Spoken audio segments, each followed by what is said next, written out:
భద్రాద్రి కొత్తగూడెం జిల్లా భద్రాచలం వద్ద గోదావరి ఉగ్రరూపం.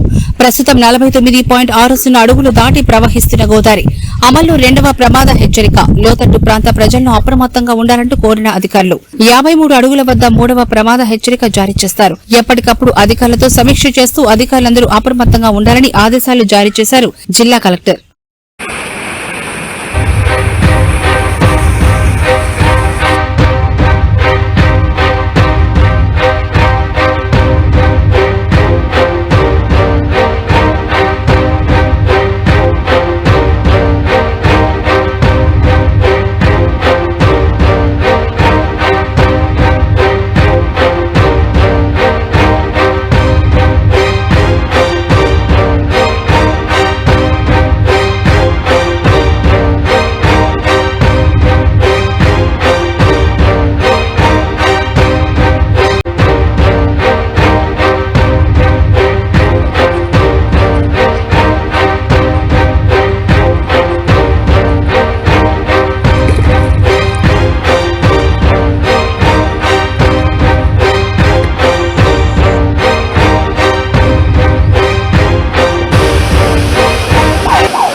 ఇటువంటి మరెన్నో వీడియోల కోసం మా ఛానల్ ని సబ్స్క్రైబ్ చేసుకోండి. పక్కనే ఉన్న బెల్ ఐకాన్ ని క్లిక్ చేసి యాక్టివేట్ చేసుకోండి.